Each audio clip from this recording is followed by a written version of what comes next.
it's not like that. Like you have to build and manage the relationship through the whole project to not just show them the value, but also explain to them why they need this technology, to show them and support them in why this helps them to be more productive and efficient, how visibility can help them manage their internal relationship within the project itself. So it's very similar to what I do internally here at Buildots.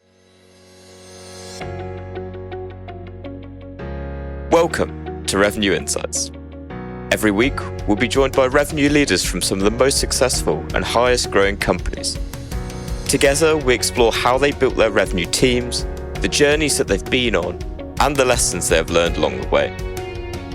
Revenue Insights is brought to you by Ebster. We're a revenue intelligence platform designed to help revenue teams to build more pipeline, close more deals, and retain more customers.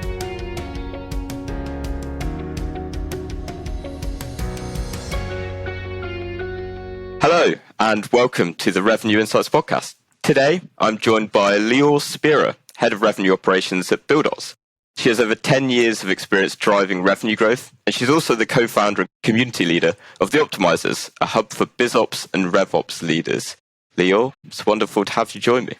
It's great to be here, and thank you for inviting me. No problem at all. I want to dive in first, kind of mentioned it in the intro. You've got so much experience across tech and B2B SaaS. What is your story? Oh, that's a great question. So actually, I started law, I think more than 15 years ago. I thought I'm going to be a lawyer. Actually, this was my father's dream. But somewhere along the way, I really enjoyed the degree, and law studies and all the courses and stuff. But eventually, I guess I wanted to be more creative and innovative. And I was kind of drawn to other professions. So after I passed my bar exam here in Israel, I've decided to change my career path, break my parents' heart. And actually I started working at a nonprofit organization of youth in distress, and as part of the marketing team and the donation department. And this is where I was introduced to Salesforce, actually, CRM for the first time. And if we calculated, more than 10 years ago, Salesforce and all technology looked like so much different than what we see or have today. So it was a whole new world, but marketing was very familiar and everybody wanted to be either marketing or sales. And somehow I think I got drawn into also processes, strategy, driving efficiency, see how I can support teams internally and make sure we're all working together and learning from one another. And then I started my graduate studies, government strategy and marketing. And I was introduced to the strategy world and, how to look at things differently, how to use my soft skills as a lawyer, negotiation and organization and time consuming, stuff like that. And eventually, I think combining all of that together, I was very drawn to the what they had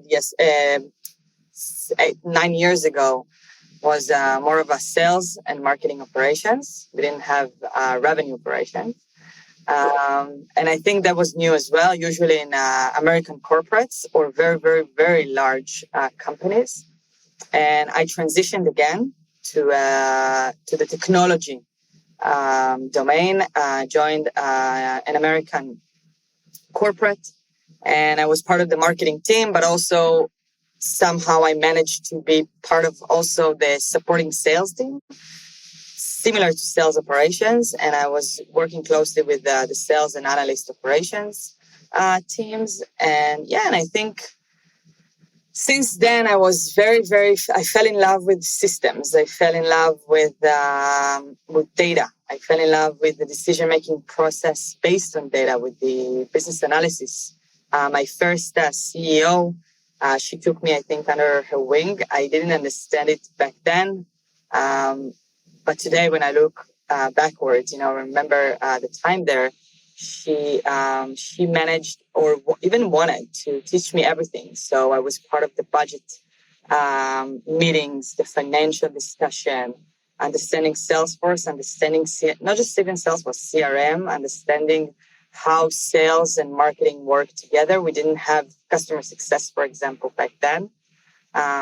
But along the way, when I then transitioned to other different Israeli startups, and sales operations became more of sales and marketing operations, then I founded and established 3 departments in 3 different companies and built everything from scratch. Then sales and marketing operations became revenue operations because I guess the discussion moved forward to not just the sales process or the marketing process or the lead to cash process, but also now we started speaking about the buyer or customer journey, about holistic processes, about, breaking the silos. And through COVID,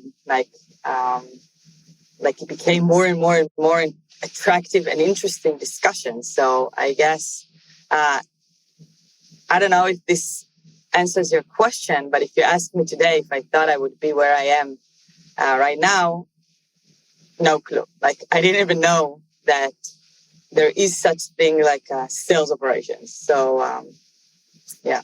I love that you've gone on the journey from, training to be a lawyer, went into go and do something more creative, and then arguably have gone to do something that is perhaps, in my experience, one of the lesser creative things that you can do. Although, to be fair, and I know you're going to argue this point, right? I suppose it was like systems designing and stuff like that allows you to be creative, right? Exactly. So I think that's what's beautiful in revenue operations, actually, that you can see the digital transformation that today, information systems departments are no longer exist, or if they do, they are part of revenue operations or some kind of operations department, because you cannot separate between the two. Strategy and technology, strategy, process, data, and technology became one discussion. You cannot work on a process, then send it or forward it to an information system department, let them design what they think they see from my process or what we have formulated, then implement it in the system. We all have to work together. And now you can see also this transformation within revenue operations, or why revenue operations actually arise, especially during COVID, when we worked at home. Nobody spoke to one another. Sometimes no communication. You could not work in silos. You had, I think companies started to realize that you need someone to be responsible, to be the owner of all of these things, because eventually you need, you can be so much innovative and creative in building a process, in understanding the go-to-market needs, their problem, their issue, then leadership and also management. And then you need to go take all of this information, build a process that would not just generate data, but also be scalable. And you can actually, have some business insights that can affect the decision-making process.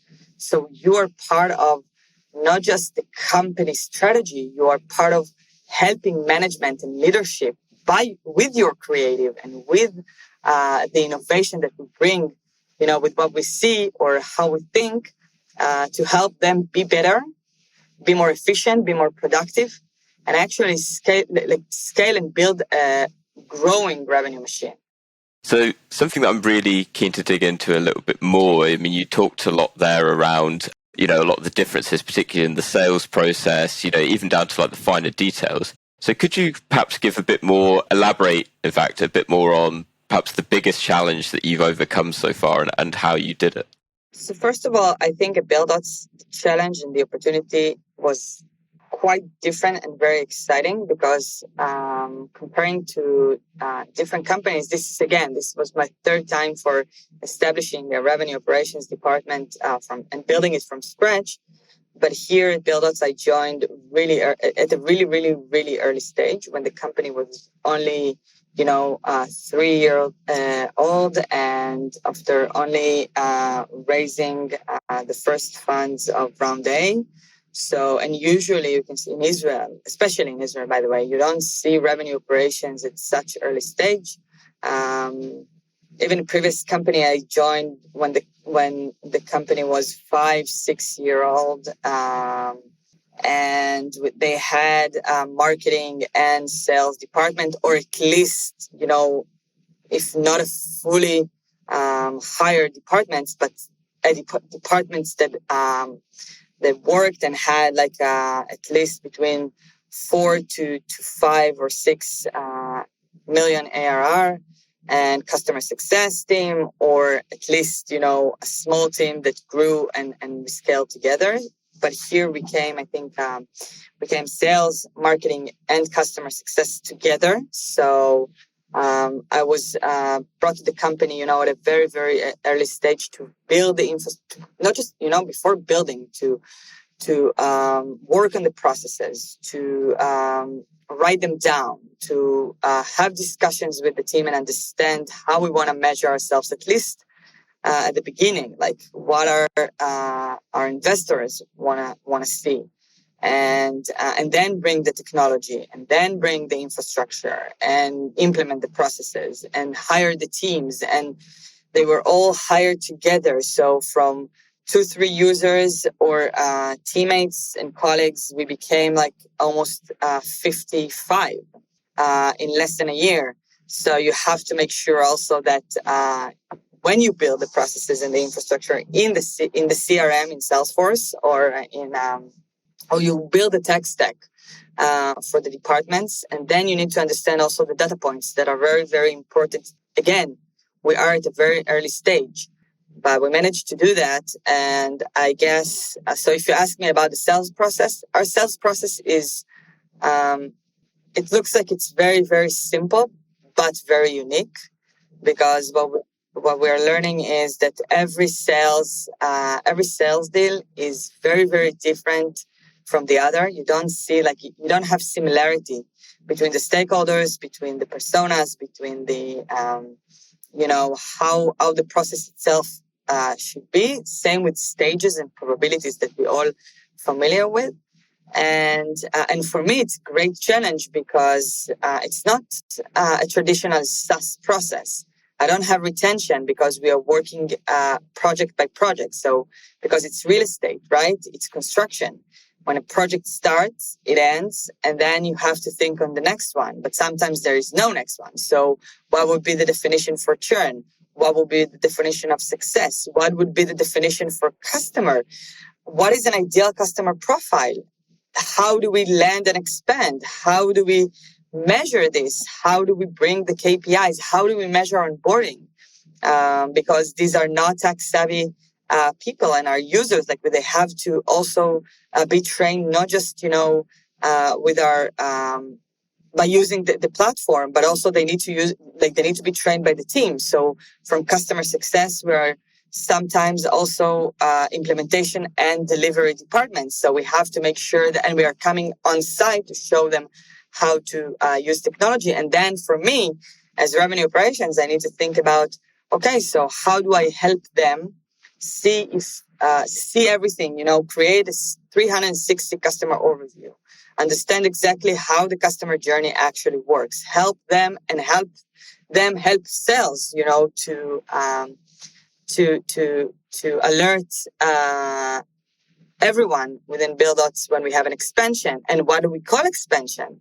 So we have a lot of definitions that we need to decide or understand and see from a strategy point of view what works for us and what not. And and since again churn is not the regular churn that you know about, that you see at SaaS companies, and you have to understand exactly how to see it or how to alert when an account is at risk and a customer is at risk. But is this a customer?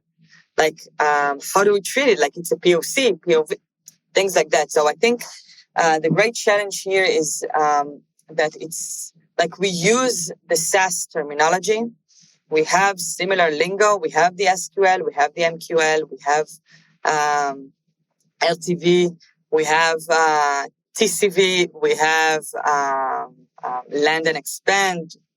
So we have expansion, and we have churn, but it's very, very different in our point of view. And I guess we learn this thing, and we also, we are sharpening our definitions based on the behavior and what we see, or the relationship that we build with our prospects and customers. I would love to see the documentation that goes with all these definitions. That literally, it's like almost talking in a different language, right? Something you said that I think with so much of it, and appreciate with the stage that you guys are at, is very much of getting those foundations in place and the definitions. But with how different the sales process is and like the personas, how, from a revenue operations perspective, how do you spot the trends? How do you spot, the things that are working that, we need to do more of this? And and also the things that aren't working to do less of that, when it is so diverse between every deal? That's a great question. And I think this is where we stand right now. So we managed to build everything, or at least, to make sure that some of our foundations in the process are working. So I can say that in Q2, we had a lot of data, something that I didn't, I wasn't ready for it, because I thought we are not there yet. Like, we have so many things and everything is so new, and I was not even, 1 year at the company. So how can we move, or I move from as a revenue, even if, as an experienced revenue operations, it's, when you run fast and you need to grow, and you grow fast, and you need to, provide and find solutions rapidly, when sometimes, the platform doesn't allow you to do that. I was surprised to see that we have a lot of data. We do, but now we are trying to understand, and I think the data helps us, from a business point of view, to understand more of the behavior of our process, like understand where deals are getting stuck, which is maybe we don't know exactly what is the perfect stakeholder recipe, to support the sales team, or even help the SDRs and BDRs to approach or bring to the table for a demo session. But we did see like a very, very, very unique and interesting behavior, with the opportunity, and how the deal is moving forward in the pipeline, where it gets stuck, and why. And, and in SaaS companies, sometimes most of the deals are getting stuck at the beginning, because we are converting leads into an opportunity. Then the prospect is either ghosting, or they're not ready, or they wanted to hear more about the product, but maybe this is not a good timing, or they're not the decision maker or the authority to actually, decide on if the company can pay for this solution or solve a pain or a need that they have. But here what we can see is it's getting stuck actually, when the opportunity is moving forward. So sometimes, they really they understand that technology can help them. They understand that that the world is going to this, the world is part of digital transformation. Construction is starting to be part of this as well. But sometimes you need to convince them more, why they should replace their traditional methods when they work with a very expensive solution. Then they don't know if they would bring them ROI or not. So, or maybe usually they don't trust technology because it's working with Excel. So why do we need something like how technology will, we are efficient. We are building, they're building projects. Usually they're done. They're still standing for years and many, many years, people it's either residential projects or commercial. So it's there. So how technology will save them, more money, save them money, or fasten the process. But so we've discovered that into sales process. And also we discovered that it's very, very hard to land and expand. So it's very hard, like we can succeed in a process, but now we need to convince them to keep using Buildots. And sometimes, in construction, you can start with one team, but then the next one at the same company is a completely different team. And you need to convince them, again, why Buildots is good for their project, because it's a huge construction company. It's a great challenge. This is a great segue because I was reading one of your blogs beforehand talking about customer loyalty and the role of revenue operations in order to actually build on that and actually reinforce that loyalty. So what would you say is your approach to actually, through revenue operations, actually generating that and also, retaining those customers as well? Wow, that's a very, very good question. That's a loaded question, I appreciate. Yeah. So I guess, revenue operations is very similar to our personas. They are not revenue operations, but they're operational people. So they're not doing revenue operations on a daily basis, but they manage operational projects, and they are in our personas or operations. So, and Buildots, eventually the platform is very similar, and the solution that we're offering is very similar to the technology that I use to collect the data, analyze it, and then alert. So I guess at some point, if I'm measuring our internal customer journey, and I'm helping the team, get transparency about specific milestones, or connect the dots, between one milestone to the other, and have a seamless handshake, and eventually, support and get more insights about if we are succeeding or not, and if not, why. Understand exactly why. I guess the same is with our customers, that our platforms give them a 360 overview on their projects, and the messaging is it's similar. And I guess if we go back to the previous question, for me, being at Buildots, it's not just the product; it also, the messaging, and it also I could feel it helped me to be more related and feel in a safe zone than other companies, because it's SaaS. Yeah, the technology can be amazing and great, and I've been to such companies, and we support revolution, and we bring innovation to sectors that already exist, and we have competition. But here it's like we don't really have a competition. And we are trying to be better at what we do, and we are trying to penetrate in industries that is very traditional and very, very hard to get through, and actually, send the message and explain why they need Buildots. And it's not just because we want to sell them. It's because you really need it. Like, we can save you a lot of time, but you don't know how. Like, we're still trying to figure out what is the best way to do so. If it's through digital channels, or traditional and offline events, or, have sales meetings face to face, because Zoom sometimes can be very, very, very difficult for them because they're in the site all day, every day. So for me, as a revenue as an operation person who's been doing that for almost 9 years or even more, I somehow I understand, and it's even for me, to build a process, it's easier for me to connect even with our users, because our sales reps and our CSMs are coming from the from construction companies.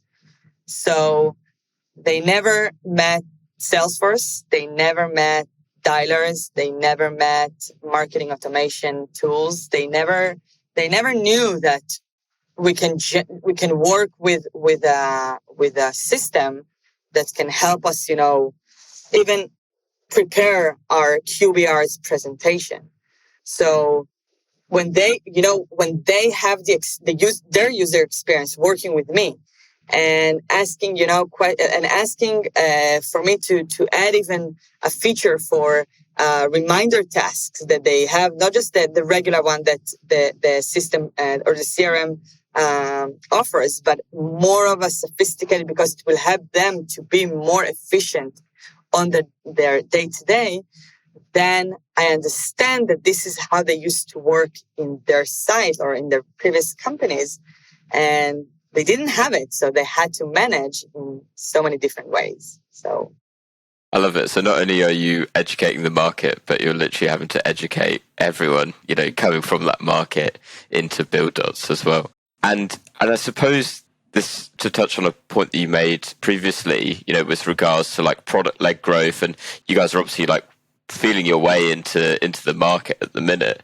Do you find that you're taking more of a customer-led growth approach to that, in the sense of, I suppose, in educating, demonstrating the value from the customers that you've already got, or are you taking a different approach to it? No, I think different approach. Even with PLG, it's I understand this strategy, and I know that some companies are, they're pushing to implement it and to make sure that their solution is transformed into that. But I think sometimes, it's very, very hard to do so. It's not everything can really be plug and play. Especially with companies, especially when you pay a lot and you invest a lot of money in a solution that can solve your pain. For Buildots, maybe, in the future, but right now, we are educating the market. So we're educating the market not just by messaging and raising the awareness, but also having a team that teach them and building adoption plans for the users to learn how to use the platform, how to use the solution, again, in the best way they can, because we want to show them the ROI and we want to succeed in the project, and we want to make sure that they keep using Buildots in other projects, so to land and expand. So it's again, since most of them are not tech savvy, and they don't even, they are now, you can see them on LinkedIn, which is nice, but most of them are not even there. So it's a very, very, very high maintenance and time consuming projects. And this is what nice, because for me as revenue operations, we can measure everything. So we can measure the onboarding process. We can measure the implementation cycle. We can measure and understand so much from the even platform setup and from our customers' behavior. So eventually, even managing and building a module of customer health and alert the stakeholders internally if our customers are at risk, it would be much more impactful and will have so much. It would be, comparing to SaaS companies, it will be so important to understand why a customer is at risk, because you can learn a lot from it. So in SaaS companies, for example, in my previous company, when a customer was at risk, it was, usually the use case would be similar. It was either we couldn't show them ROI because the data was no good, because it depends on the industry, right? But the performance of the product was no good, or we didn't exceed the expectations that were set, when we signed the contract, or it became just too much expensive for their monthly or yearly budget, which is, it's reasonable, right? Here it's like you need to prove so much more, and you build, and the relationship with our customers, like, is so much more important than, because you have to be in touch with them on a, not just, sometimes not on a weekly basis, but also a daily basis. So it's very, very, very, very different from SaaS companies when you can speak with them, every quarter. You have a very a formulated onboarding process. You know exactly when it starts, when it ends. Then you have the handshake with customer success or support, where it depends also if you have a dedicated customer success manager. And, and then you run, and then before renewal, you just get an email and say, hi, this is time for renewal. Here, it's not like that. Like, you have to build and manage the relationship through the whole project, to not just show them the value, but also explain to them why they need this technology, to show them and support them in why this helps them to be more productive and efficient, how visibility can help them manage their internal relationship within the project itself. So it's very similar to what I do internally here at Buildots. I love that. I want to pull us out a little bit. We've talked a lot about Buildots, and I've got a couple more questions. I know you're really active in the community. You obviously run the optimizers as well. Something that I wanted to ask, and it's a really general question, but I know that literally every RevOps person that I speak to is a problem solver. So I'm curious to know, from your perspective, what is the secret to problem solving? What is the secret? I guess first you need to remove the thought in your mind that you are not a lonely wolf anymore in the company. You are not, and this is what I'm telling myself every day. You are not a one-woman show. You deserve a team. You deserve colleagues who works with you, and you need to say no. So if you want to solve a problem, that's amazing. You can be creative. You can be innovative. You can listen. You can speak. You can you can bring everyone to the table. That's amazing. But you have to be strong and say no, because you need to think on a higher level and think of the organization, because eventually the success of revenue operations is the success of the company. Comparing to what we had back then as sales operations, marketing operations, and CS operations, which is new as well. So, because if you are committed to the company, then the company's success is our success, and you have to say no, and you have to prioritize the project. And if you want to solve a problem, you cannot first of all, you cannot do everything. So you need to ask for a team. You need to ask for a budget. You need to ask questions, and you need to understand what is the need. You want to solve the problem, you will solve it. But if you don't, if one of the team members wants something, but then you understand that, and by the way, I had a scenario like this last week. I wanted to solve a problem. And one of the sales managers approached me, and he offered something. He said, yes, we agreed. We want to do something, and we want to do this, and this. And I said, fine, are you sure? I don't think it's a great solution, but if we will need to fix it, it will be manageable. And then we had to fix it a day after, because he didn't say you need to ask questions. You need to understand exactly what they want to do. They need to understand exactly what is the pain. And saying no is the most powerful, I think for RevOps, by the way, it's the most powerful ingredient that we must have to make sure that everything works. I think it definitely applies to RevOps, but even more broadly as well. I think I seem to remember hearing a bit of advice of just say yes to everything. You'll never know where it takes you. And the more and more I've gone down my career, the more I've realised no, you actually have to learn to say no. So I completely agree. Final question: what is the one book that you would recommend to other revenue operations leaders? And that could be fiction, could be non-fiction. I love with this is the diversity that I get back when I ask this to RevOps leaders. So I'm intrigued to know what yours would be. What do you mean by that? As a method, as a behavior, as how they should? however you want to approach it. It could be we've had No. like tradition. I don't Go for it. I have an answer for it. We are Supermans or Superwomen. We are. I think that, and every day I manage this in like we are the CIA agents that when they need us to pull up the gun and go and and now we're saving the world. This is what we do. We're never appreciated for that. We're never, nobody said, like, it would be very, very rare if someone would say a good word about what we did or how we just saved the day. But I think that this is what we are. Like, we are the secret agents that we are, if we are not, usually we're, we're selfless and no ego.